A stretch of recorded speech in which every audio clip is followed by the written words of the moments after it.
haddaba aqoonta galbeedka taalla ee waddannadan taalla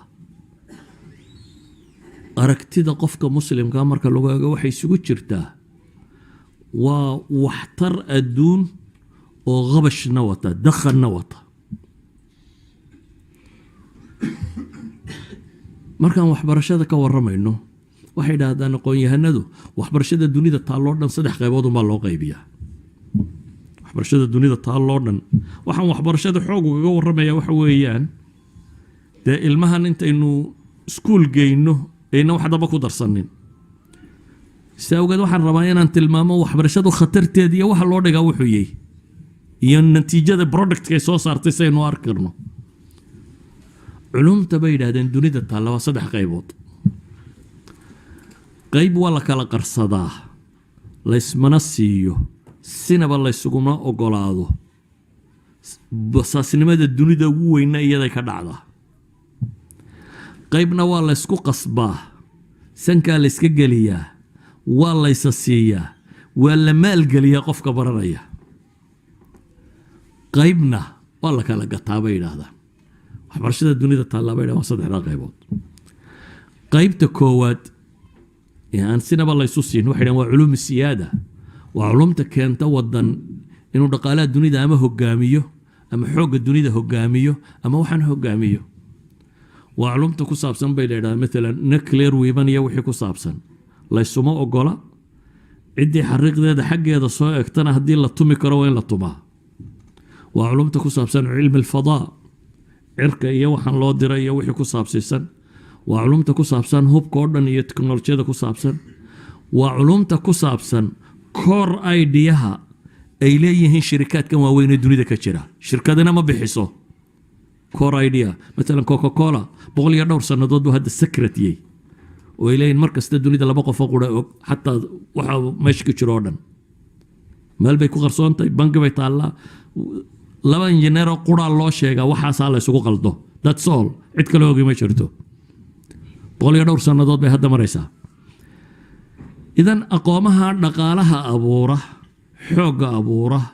taliska abuura waxa abuura la isma siiyo waxay yiraahdaan dunida marka la eego basaasnimada ugu badanina waa meesha ay ka jirto waxa ugu badan la isbasaasaa waa in aqoon la xado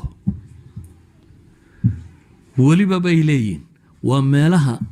inta isku jaalka ay xataa isbasaasaan ay isxadaan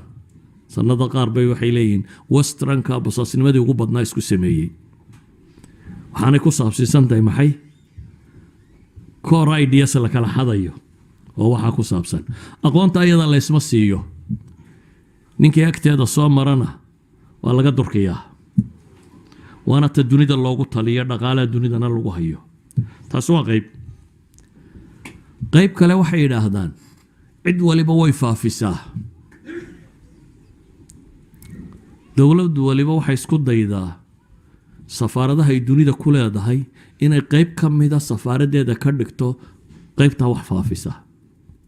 waa aqoonta ku saabsan bay yiraahdaan identity-ga wadanku leeyahay day diintay haday culture tay haday values tay haday taariikh tahay haday af tahay safaaradaha dunida safaarad kasta oo timaado safaaraddu waxay leedahay qayb culture-ka ah safaaraddu waxay leedahay maxay maktab thaqaafi muxuu sameeyaa wuxuu hirgelinayaa taariikhda wadankan inuu dadka baro waxay rumaysan yihiin valueskooda inuu baro afkooda inuu baro ummad waliba waxay jeceshay afkeedu inuu faafo oo dunida gaadho qaybtaasi bay yiraahdaan wadan waliba deeqsi buu ku yahay dunida inta kale diintiisa iyo dhaqankiisa iyo afkiisa iyo valueskiisa imka western oo dhan baad maqlaysaa waxay leeyihiin xuquuqul bini'aadamku ku xidhan yahay donorsku waxay bixinayaan xuquuqda la sheegaya waa maxay waa afkaarta reer galbeedku rumaysayin ama LBGT ama kande ama waxande waxoodaas ku xidhan yahay deeqaha la bixinayo waxa la samaynayo politics-ka booska la iska taagayo idan waa valueskoodii bay faafinayaan waa xun iyo waa saniya kaas iska damayso waa valueskoodii bay faafinayaan wadan waliba wuxuu tijaabinayaa afkiisa sidoo noqon lahaa maxay of international oo dunida laga yaqaano wadan waliba wuxuu raadcaynaya taariikhtiisa sidii loo baran lahaa ay u noqon lahayd kaana shaka la iska geliya wadan waliba inuu maal geliyo waana meesha ugu badan ee wasaaradda waxbarashadu qabato higher education marka laga yimaado wasaaradda waxbarashadu waxa ugu weyn ay qabataa waxa weeyaan culture iyo values iyo afka iyo dhaqanka iyo diinta iyo aragtida ay dadku leeyihiin inay ilaaliso oo dadka la baro qaybna bay yiraahdeen cilmiga kamidi waa qaybta bini aadamku wadaago oo waa la kala gataa una iyada lacagtaada dhakhtarnimada iyo injineernimada iyo waxyaabaha kanaynu sheegno idaarada iyo handasada iyo waxa la kala barto oo dhan jaamacadka fiigaaga hadaad la baxdo waa maxay